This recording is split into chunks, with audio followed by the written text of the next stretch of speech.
감사의 씨앗만큼 거두는 열매. 감사 많이 합시다.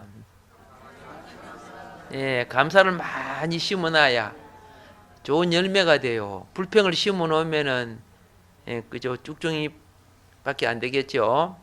감사는 상대에게 덕이 되는 것이에요. 감사는 상대에게 기쁨이 되게 해드리는 거예요. 많이 심어 봅시다. 아멘. 자, 오늘 어린이 보러 보도록 하겠습니다. 친구들 반가워요. 함께 성경 말씀으로 떠나볼까요? 이제 그는 여기서 위로를 받고. 네, 오늘의 본문 말씀은 누가복음 16장 25절 말씀입니다. 우리 다 함께 한 목소리로 읽어볼까요? 아브라함이 이르되 너는 살았을 때에 좋은 것을 받았고 나사로는 고난을 받았으니 이것을 기억하라. 이제 그는 여기서 위로를 받고 너는 괴로움을 받느니라. 누가복음 16장 25절 말씀. 아멘. 이제 그는 여기서 위로를 받고. 오늘 예수님께서 비유로 하신 이야기는 부자와 거지 나사로 이야기예요. 예수님께서 이 비유를 통해 천국과 지옥에 대해 말씀해 주셨어요. 그럼 부자와 거지 나사로 이야기를 통해 하나님 나라의 비밀을 발견해 볼까요? 옛날에 한 부자가 있었어요. 부자는 값진 옷을 입고 날마다 잔치를 열며 마음껏 먹고 마시고 즐기며 호화스럽게 살았어요. 그런데 그 집 대문 앞에는 나사로라는 부스럼투성이의 거지가 있었어요. 거지 나사로는 부자의 식탁에서 떨어지는 부스러기로 줄인 배를 채우려 하였어요. 그러자 개들이 다가와서 나사로의 몸의 헌 곳을 핥았어요. 어느 날 거지가 죽게 되었고 천사들의 인도로 아브라함의 품에 안겼어요. 그리고 부자도 죽어 땅에 묻혔어요. 부자가 뜨거운 지옥불에서 고통을 당하는 중에 쳐다보니 멀리 아브라함의 품에 안겨있는 나사로가 보였어요. 환하게 웃고 있는 나사로는 너무나 평안해 보였어요. 부자가 아브라함을 향해 큰 소리로 부르짖었어요. 아버지 아브라함이여, 나를 불쌍히 여겨 주십시오. 나사로를 보내 손가락 끝에 물을 찍어다가 내 혀를 시원하게 해주십시오. 내가 이 불꽃 가운데서 너무 괴로워 죽을 지경입니다. 그러나 아브라함은 대답하였어요. 생각해보아라. 너는 살아있을 때 좋은 것을 마음껏 누렸고 나사로는 온갖 괴로움만 겪었다. 하지만 지금 나사로는 여기서 위로를 받고 너는 거기서 고통을 받고 있다. 이뿐 아니라 우리와 너희 사이에는 큰 구렁이 가로놓여 있어서 여기서 너희에게 건너가고 싶은 사람도 건너갈 수 없고 거기서도 우리에게 건너올 수 없도록 되어 있다. 그러자 부자는 애원하며 말했어요. 제발 부탁입니다. 그렇다면 나사로를 내 아버지 집에 보내주세요. 저의 형제가 5인데 나사로를 보내 그들에게 경고하여 내 형제들만이라도 이 고통받는 곳에 오지 않게 해주세요. 그러나 아브라함은 그들에게 모세와 예언자들이 있으니 그들의 말을 들으면 될 것이다 하고 말하였어요. 그때 부자가 아브라함이여, 그렇지 않습니다.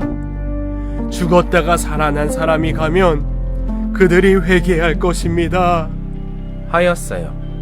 그러나 아브라함은 그들이 모세와 예언자들의 말을 듣지 않으면 비록 죽은 사람이 다시 살아난다 해도 그들이 믿지 않을 것이다 하고 말하였어요.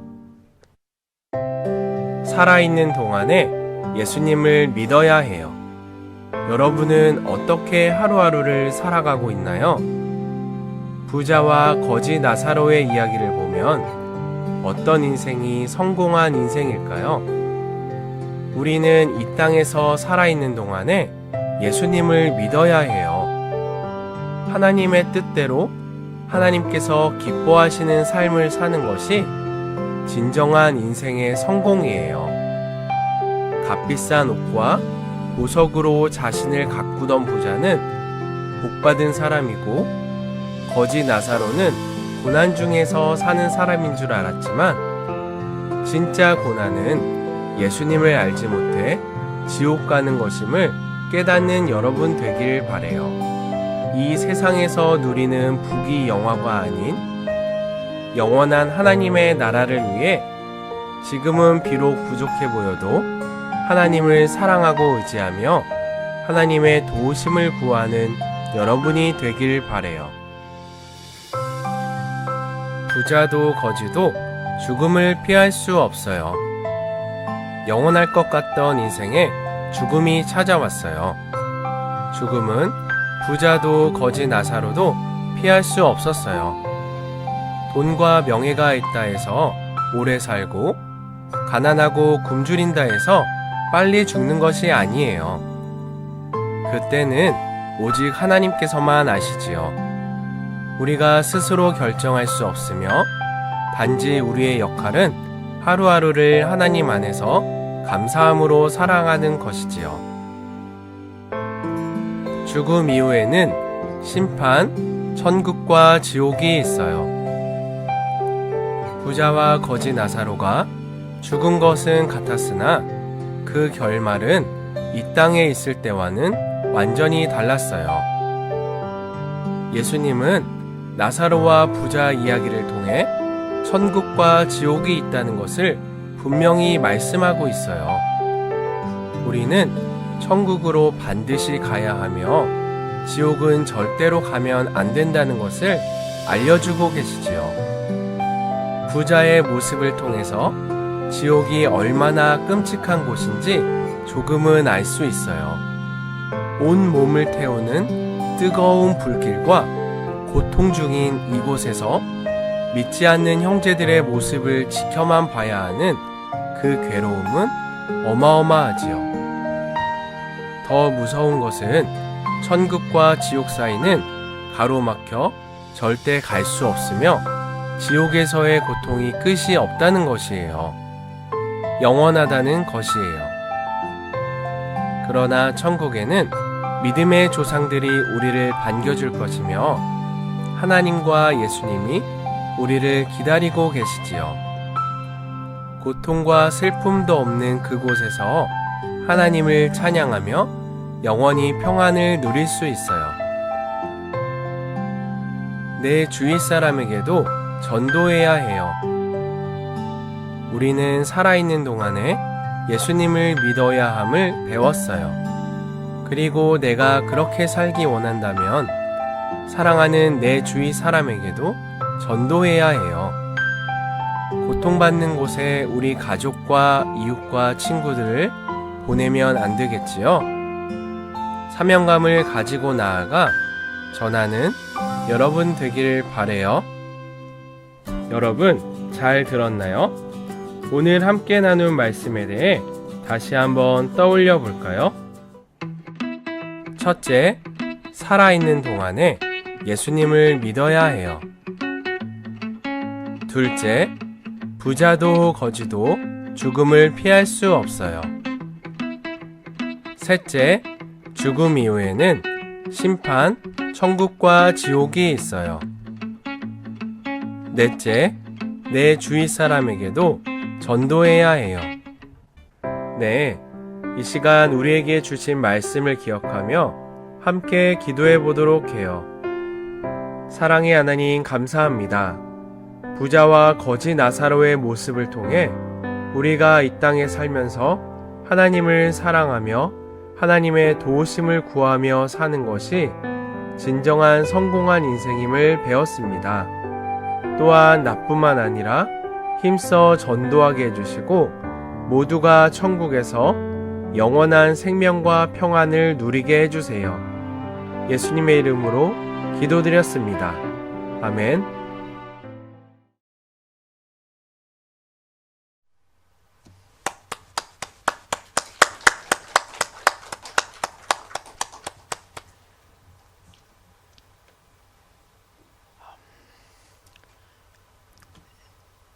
어린이 설교가 진짜 복음 설교지, 그죠?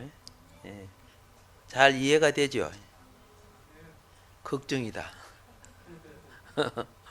왜? 저거 하면 이해가 안 된다니까.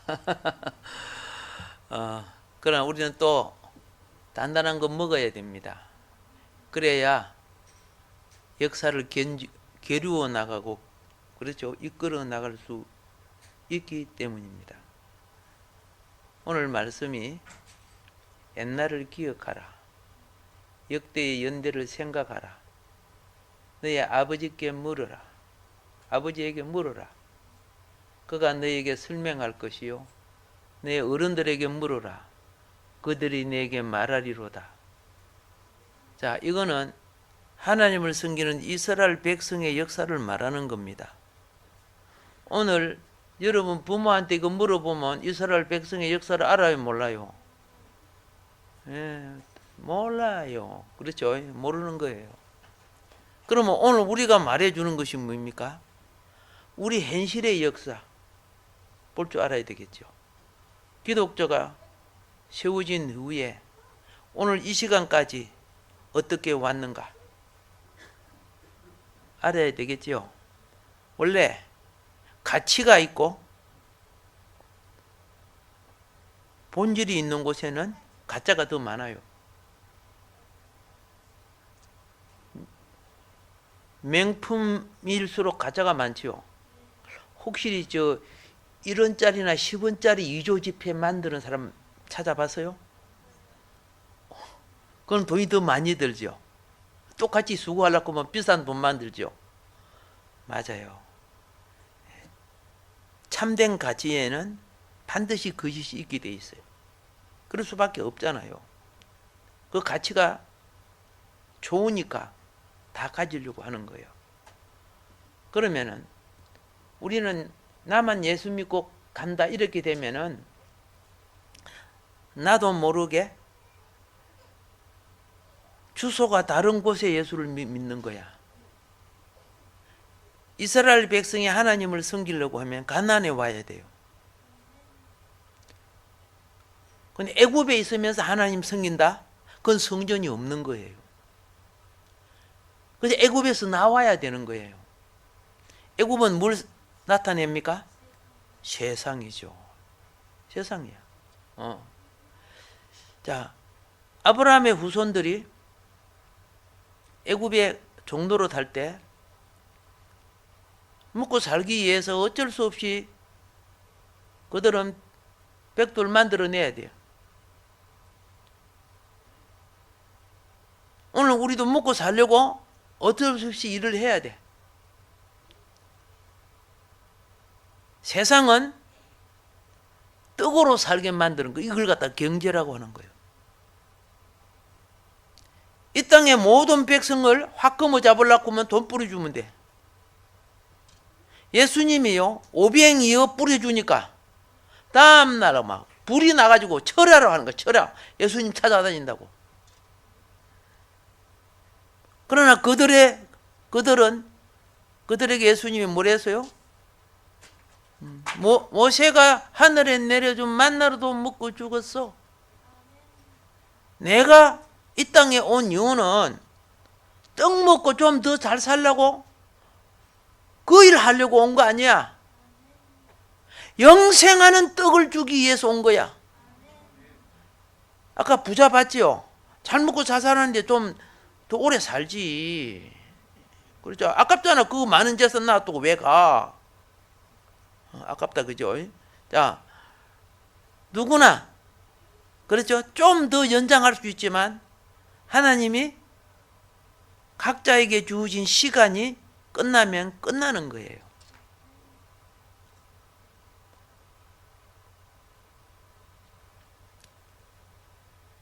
아기와 그 가족은 절대 자기 개인적으로 자기만을 위해 못 살아요. 자기가 못 느끼더라도 가정이 있기 때문에 사는 거예요. 가정은 자기 혼자만으로 가정이 안 되는 것이요. 이웃이 있기 때문에 가능한 거야. 이웃과 사회가 있어서 서로의 필요를 공유하면서 살아가는 거죠. 옛날을 기억하고 역대 연대를 생각하는 것이 뭐냐? 공동체 사회가 어떻게 이루어져 갔는가를, 그 속에 하나님이 어떻게 섭리해 왔는가를 깨달으라는 거예요. 깨달으라는 거. 자, 오늘 제가 드리는 것은 시간이 허락하는 안에만 하다가 끝날 건데,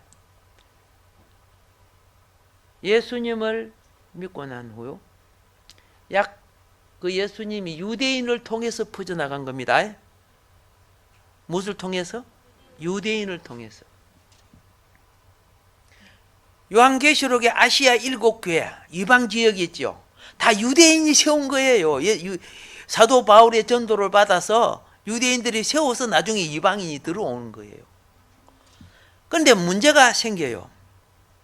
자, 출애굽할 때 하나님의 자녀들이 출애굽을 했죠. 출애굽했습니다. 하나님의 자녀들은 이방의 종노릇을 해도 뿌리가 있는 사람들이야. 뿌리가 조상으로 내려왔던 아브라함의 후손이란 뿌리가 있단 말이야. 애굽에 10가지 재앙을 내렸죠. 그리고 이스라엘 백성은 10가지 구속을 내렸어요. 애굽이 10가지 재앙을 당할 때 이스라엘 백성은 10가지 구속을 입어요. 그 구속이 이방 신과 소욕으로부터 벗어나는 거예요. 그래서 결국은 애굽을 벗어나죠. 결국은 홍해바다 건너서 애굽을 벗어납니다. 이걸 갖다가 출애굽이라고 하는 거죠. 출애굽. 근데 그때 애굽이 쫄딱 망하고 나니까 많은 사람들이 야, 축복받은 누구 따라 나가자? 이스라엘 백성 따라 나가자 해가지고 많은 족속들이 따라 나왔는데 성경은 그것을 잡족들이 따라 나왔다 그랬어요. 따라 나와서. 그런데 따라 나왔을 때 하나님은 그들에게 애굽의 풍요로 수박, 참외, 부추, 마늘, 고기 이런 거 줬어요? 안 줬어요. 광야에서 빙빙 돌리기를 시키는 거야. 진짜. 그죠? 적극 뿌리 흐르는 땅으로 빨리 데리고 가든가 하는 거. 왜 광야에서 빙빙 돌리게 했어요? 안 들어봐서 몰라. 그렇죠? 애굽 소욕을 가지고 하나님 나라가 이루어지지 않아요. 먹는 것은 금방 배부르고 그렇지만은 애굽의 사상은 금방 빠지는 거 아니야. 사고방식 있죠. 이걸 고정관념이라고 하는 거예요. 이스라엘 백성은 애굽의 종노릇 하던, 그죠? 바로가 시키면 바로 말 잘 들었다나. 안 들으면 죽으니까, 먹을 것을 안 주니까. 근데 모세가 시키면 반발을 했어요. 요거 바꿔야 되는 거죠. 세상이 절대화된 사람. 이 세상 사람들이 세상이 절대화예요. 명예, 돈, 축복 이런 것들이 다 절대화 아닙니까? 그들이. 지금도 그죠? 한복들이 준다면 누가 예배 드리러 오냐? 세상에 한 번 주일날만 내가 돈 줄게 나한테 오라고 하면 그쪽으로 다 가지. 사단은 그렇게 우리 영혼을 낚시질한단 말이에요. 그런데 그걸 뭐 해야 돼? 처리하기 위해서는 세상에 즐기던 욕망을 뭐 빼내야 되는 거야. 그래서 애굽에 흐르는 큰 강물을 마셨던, 넉넉하게 마셨던 그들은 이제는 반석에 솟는 물을 마셔야 됐고, 기름진 땅에서 풍성하게 모든 걸, 그죠? 강의 물고기부터 시작해가지고 먹었던 그들은 하늘에 내리는 하나밖에 없는 음식, 뭐예요? 찐빵? 아니야, 찐빵. 그렇죠? 만나 하나만 먹어야 되는 거죠. 세상에 물 한 그릇에, 그죠? 만나 하나가 40년간 먹어야 되는 무엇이 돼서? 양식이 돼서. 10발 나요, 안 나요? 그것 때문에 불평 얼마나 합니까? 이걸 갖다가 뭐라고 하냐? 음식투정이라고 하는 거예요. 음식투정 얼마나 했습니까, 그들이? 불평 얼마나 했습니까? 빨리 그 과정을 통과하면 회복이 될 텐데, 자기 배날은 안 시키고 환경 축복만 달라고 해요. 여러분, 새해에는 환경의 축복은 내 변화에서 온다는 걸 깨달으시기 바랍니다. 예. 환경 축복이 어디서 온다? 내 변화에서 오는 거예요. 오케이.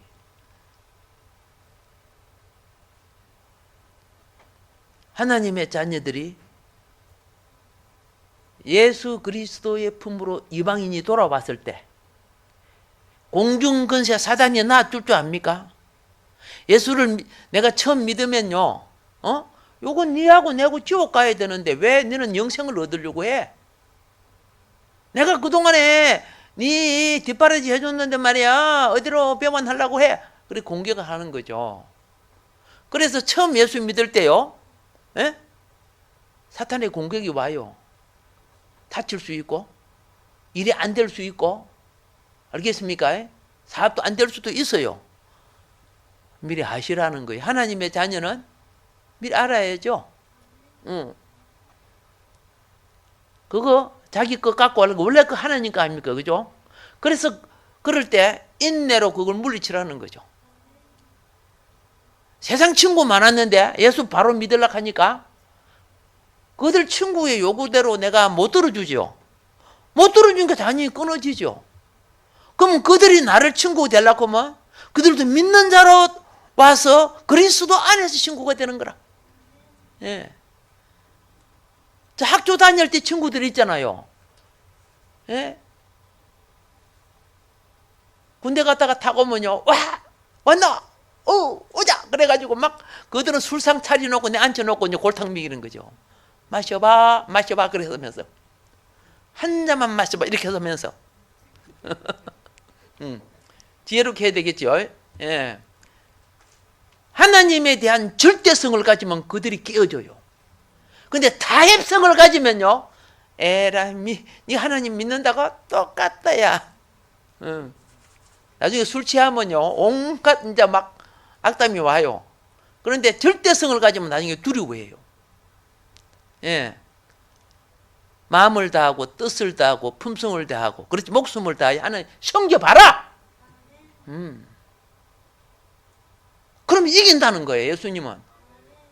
우리는 자꾸 답을 가지면 편안해요. 핍박이 안 오니까. 그러면 나는 가치 없는 거예요. 이런 가치 없는 자는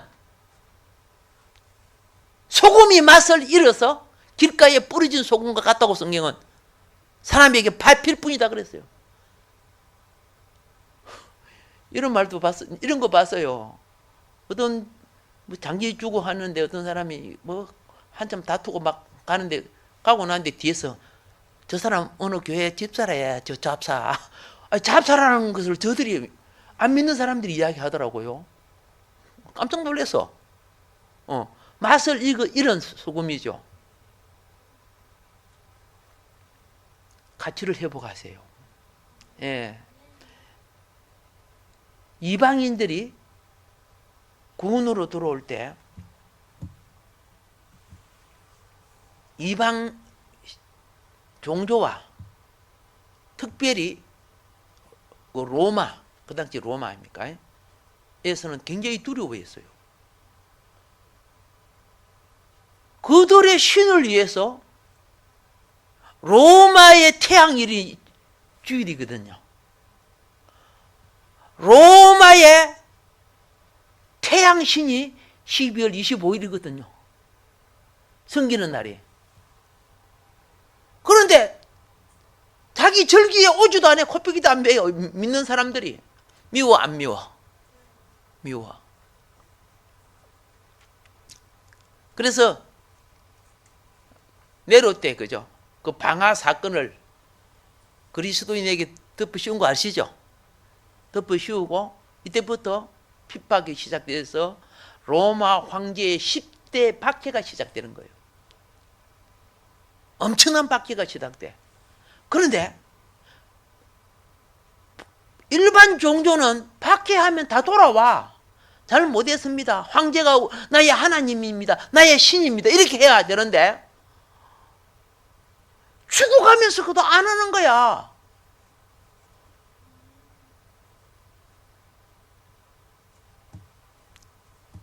콜로세움 경기장에 그 사자의 밥이 되고, 아시죠? 예. 기둥에 묶여 기름을 뿌리고 불을 지르고 온갖 고문으로 죽이는데도. 그런데 놀라운 것이 있어요. 그 콜로세움 경기장에 구경하는 로마의 이 상위급 시민들만 구경하는 거예요. 그들이 사자 앞에 죽어갈 때 일반적인 막 살려달라고 아우성치고 그러잖아요. 전부 기도하다가 죽어가는 거야. 주님을 부르짖다가 오! 감동받아요, 안 받아요? 받아요. 나중에요, 왕족의 황제 부인도 왕족들도 몰래 예수 믿기 시작된 거야. 신앙생활을 하려고 하면 하나님에 대한 절대성을 가지라. 이 절대성은 이 세상에 어떤 것도 이기는 빛이에요. 복음이 되는 거예요. 이렇게 해서 이것이 퍼져나갈 때, 퍼져나갈 때요, 이거 알고 보니까 막 잡고 보니까 어머, 내 친척도 있고 황제 가족도 있고 안 되겠네. 그렇게 해가지고 결국은 자유를 준 종교, 이것이 바로 밀라노 칙령이에요. 예. 무슨 칙령? 313년. 뭐 학생들 학교에서 다 배우고 있는 내용이죠. 여기에 뭐 간단하게 지금 여기 지금 뭐 간단하게 써놨죠. 밀라노의 AD 313년, AD 313년 칙령으로 콘스탄티누스는 기독교인의 불특정 다수를 향해 마음대로 예배 드릴 수 있는 면죄부를 주었다. 예? 그리고 그다음 뭡니까? 칙령에는 이전에 몰수된 재산의 반환도 명령했다. 뭐 이런 식으로 돼요. 이 밀라노 칙령서를 지금 들고 있죠. 간단하게 지금 이렇게 되어 있습니다. 313년에 로마 황제의 영향력에 의해서 이제 기독교가 퍼져나가기 시작합니다. 이제는 다 약탈당하고 빼앗던 거 다 회복하고, 기독교인들이 막 엄청나게 잘 살기 시작했어요. 엄청나게 잘 살기 시작해. 그런데 여기서 역사적인 부분을 조금 알아야 돼요. 아까 오늘 본문이 뭐예요? 옛날을 기억하라, 역대의 연대를 생각하라 그랬거든요. 예. 과거의 거울을 보지 못하는 자는 역사를 바로 보지 못하는 자는 그 말입니다. 예. 미래는 또다시 피를 흘리게 되는 거예요. 미래를. 자, 여기서 그 밀라노 칙령이 형성되는 데는 배경이 있습니다. 그 당시 로마가 세계를 장악하고 있을 때 서펜을 관장했던 로마 황제가 콘스탄티누스였죠. 동펜 제국을 관장했던 황제가 리키니우스 황제입니다. 이 두 분이 공식 도장을 찍었어요. 같이 도장을 찍고 공포한 문서가 바로 이겁니다. 밀라노 칙령인데요. 자, 그러면 어떻게 우리는 콘스탄틴 대제가 그렇죠, 밀란 칙령을 발표해서 됐다 이렇게 생각하는데 그 이제 드러나지 않는 부분들이 있잖아요. 리키니우스 황제하고 콘스탄틴 대제, 그러니까 콘스탄틴 여동생이요, 예? 리키니우스 황제하고 결혼식을 해요. 왕족 결혼이지, 그죠? 예. 그래서 콘스탄틴 누이와 결혼으로 밀라노에서 만나게 됩니다. 그런데 콘스탄틴 이전에 바로 이 리키니우스가 311년에, 밀라노는 313년입니다. 311년에요. 기독교를 이미 동로마 있지, 동로마 황제로서 기독교를 이미 해방시켜 준 거예요. 그런데 그때는 소극적인 의미로서 너 자바다 까먹 안 넣겠다 그럼 알아서 예배 드리라, 그 정도만 이렇게 했어요. 그런데 콘스탄틴을 만나고 난 뒤에는 그냥 적극적 의미로서 기독교를 보호하고 장려하는 의미에서 칙령을 발의한 거예요. 예. 그 당시에 얼마나 많은 핍박을 받았습니까? 그런데 이 핍박 속에 일반 종교였다면 사라져버리고 없어져요. 역사 속에 수많은 종교가 사라졌어요. 수천 종교가. 근데 피 흘린 자들의 신앙이 있기 때문에 유지되어 온 거예요. 예. 그래서 밀란 칙령은 간단하게 한 둘로 말씀드리면은 그리스도인은 기도 찬송 말씀으로 예배 드릴 수 있다. 예. 가장 중요한 거죠. 그래서 그 내용이 원본은 없습니다. 원본은 없는데, 그러므로 우리도 자유를 가지고 안전을 가지며 우리의 공화국의 안녕을 위하여 우리 연방의 모든 부분이 손상되지 않고 그들의 집에서 안전하게 살기 위하여 그들의 신에게 기도할 수 있어야 한다. 물론 기독교만 허락한 게 아니고 다른 종교도 허락해 줬습니다, 그때. 자, 그리고 이제 두 번째 밀라노 칙령은요, 그리스도인의 교회나 재산을 몰수한 적이 있으면 돌려줘라, 이렇게 나온 거예요. 예. 그게 그 칙령의 이제 두 내용입니다. 이제 그러다 보니까 애매한 사람 있죠. 믿을까 말까 하고 이런 사람들 있잖아요. 핍박 때문에 못 믿은 사람들 있잖아요. 마음은 온유로되 무지 약해서, 육신이 낙해서. 이런 사람들이 막 떼거리로 막 믿기 시작하니까 수가 너무 많아지는 거야. 너무 많아지고 황제가 믿었잖아. 황제 어머니도 믿었잖아. 왕족이 다 믿잖아. 그러니까 그때부터 예를 들어서 이 회사 들어가려고 하면 기독교 써야 돼. 안 믿어도 써야, 가짜가 막 권력을 잡으려고 하면 어떻게 해요? 기독교가 돼야 되는 거야. 그래서 교회 와서 그냥 앉아 있었고 얼굴이나 도장 찍어야 자기 출세길이 나오니까. 그 출세하려고 가짜들이 막 모여들기 시작하는 거죠. 마음은 하나님을 믿지도 않으면서 겉으로 이제. 그러면 병폐가 생겨요, 안 생겨요? 병폐가 생겨요. 예. 어쨌든 수많은 사람이 믿기 시작하니까 이제 어떻게 선포했느냐 하면 이렇게 선포합니다. 325년 니케아 종교회의에서 모든 사람이 믿는 종교라는 뜻으로 가톨릭이라고 합니다. 우리는 공교회라고 하죠. 모든 사람이 믿는 종교. 그 당시에 다른 종교가 없어서 다른 종교가 다 들어와. 믿어야 무슨 사업이 되고 뭐이 되고 그렇게 되니까. 그래서 그때 이름이 뭐예요? 가톨릭이 그게 나오는 거야. 모든 만인이 믿는 종교라는 그런 의미가 됩니다. 자, 그런데 아까 그랬죠. 유럽의 모든 대국을 로마가 거머쥐듯이 거머쥐다 보니까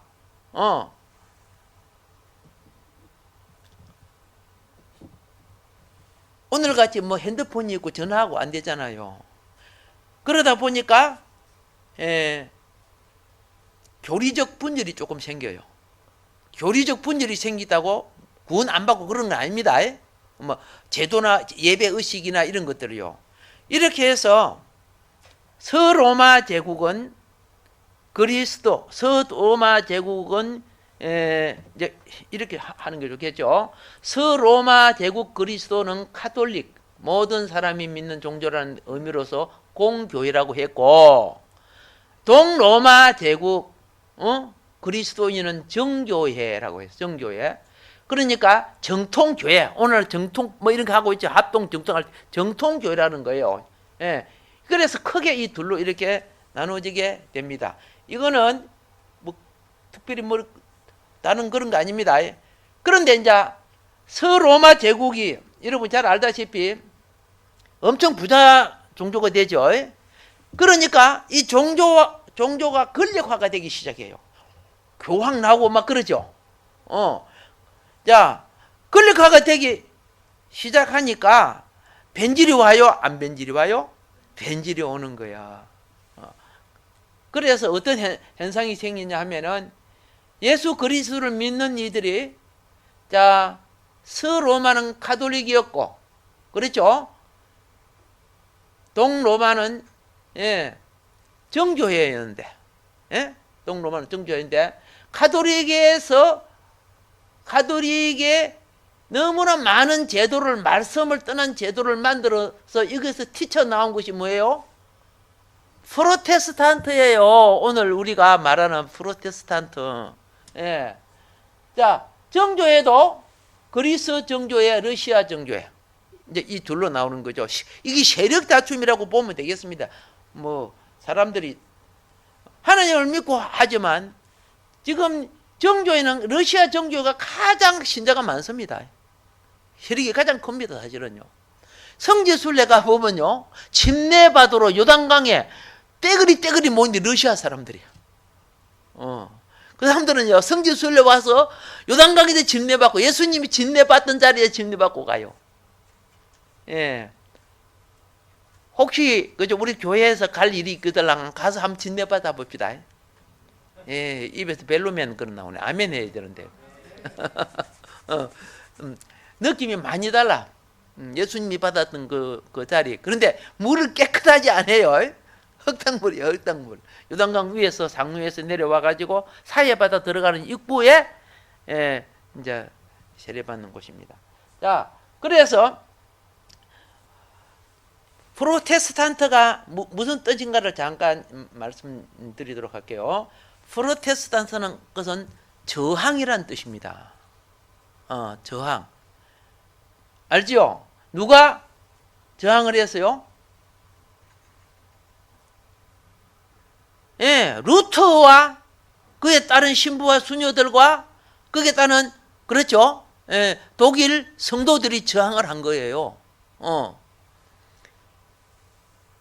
왜?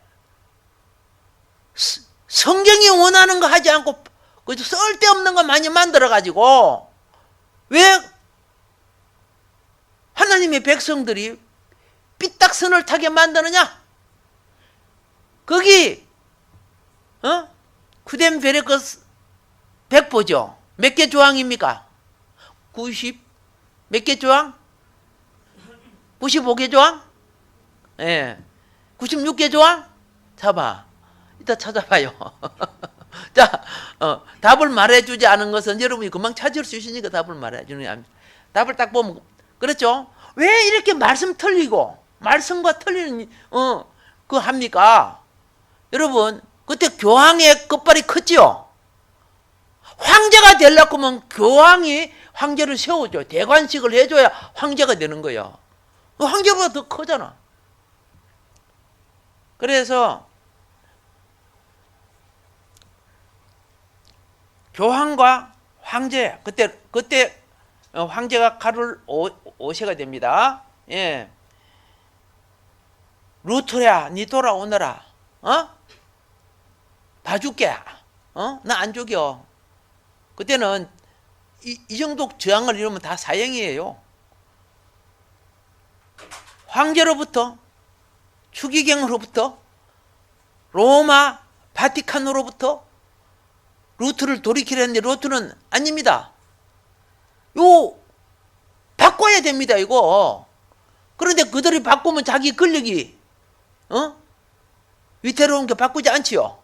그래서 비진리에 저항하다는 뜻이 뭐예요? 프로테스탄트라고 나중에 그렇게 말한 거예요. 예. 그래서 가톨릭에서 종교 개혁을 일으켜 나온 게 뭐예요? 프로테스탄트. 오케이? 예. 그렇게 인식하면 되겠습니다. 그런데 이게 이제 오늘 여러분과 내가 지금 믿고 있는 교회 잘 이해해 주세요. 자, 가톨릭이 중국 몽골에 들어서 토착화가 돼요. 무엇이 돼요? 중국 몽골에서 토착화가 되어서 천주교가 된 거예요. 그리고 프로테스탄트는 중국에 들어와서 뭐라고 불러요? 기독교가 된 거예요. 자, 그럼 이제 좀 해보세요. 자, 여기 보면 천주교는 하늘의 주인이란 뜻이 의역. 알겠습니까? 이 글자 속에 뜻을 갖고 있지요. 그게 하늘의 주인이란 것이요. 이걸 갖다가 천주를 중국에서 샹디라고 그러는 겁니까? 샹디. 예. 이 샹디란 말은 어디서 나온 겁니까? 원어. 샤다이에서 나온 말이야. 샤다이 알지요? 엘 사다이. 그렇죠? 그게 중국에서는 샹디라고 하는 거예요. 상제. 자, 그래서 이거는 뜻이 그냥 보면 알아. 그런데 프로테스탄트는 한자로 프로테스탄트 써요, 못 써요? 한자로는 못 써. 한글로 쓸 수 있는데 한자로는 그 발음을 쓸 수가 없어요. 알겠습니까? 예. 그래서 그냥 여기에서 그냥 이거는 음력입니다. 음만 따온 게 뜻은 있는 거 아니에요. 이 한자는 뜻 있는 거 아닙니다. 음력한 거예요. 그래서 중국에서 뭐예요? 천주교 또 뭐예요? 기독교 이렇게 된 거예요. 그걸 이제 우리가 그대로 받아 쓰는 거예요. 이해해 주세요. 원래는 프로테스탄트 개신교였습니다. 자, 천주교에서는 절대자를 하늘의 뜻을 절대자 샹디, 샤다이 샹디, 자, 하늘의 뜻을 강조하는 하느님으로, 기독교는 오직 하나라는 뜻을 살려 하나님으로 부른다. 아셨죠? 음이 틀린 건 아니에요. 둘 다 틀린 거 아닙니다. 천주교와 기독교를 간단하게 뭐라고 부른다? 구교, 종교계획에서 나왔다고 신교, 루트의 종교계획이요. 시간이 많이 가서 오늘 여기까지 하는데, 루트의 종교계획이요. 천주교에게 엄청 변화를 줬어요. 그래서 천주교가, 우리나라 천주교도 막 엄청 달라졌잖아요. 막 찬송가도 이제 그죠? 설교도 이 개신교가 참 어떤 면에 진보 역할을 해줬지요. 그렇죠? 이제 내가 예수를 믿고 살면은 요 기본을 알고 있으라고. 역사도 모르고, 그죠? 그냥 줄기도 모르고 천당 간다 이런 식으로 하면 안 된다 그 말이에요. 왜? 프레임이 있어야 돼. 그리고 은혜가 붙어야 무엇이 된다? 형상이 이루어지게 되는 거예요. 아멘. 오늘 여기까지 말씀을 드립니다. 하나님, 감사절을 통해서 생명나무가 하나 되게 해주시고 그리스도 안에 한 몸이 되게 해 하시사 아버지 영광을 나타내는 우리의 삶, 한국 교회의 삶이 살아나게 하여 주옵소서. 예. 주의 삼창을 기도합시다. 주여! 주여!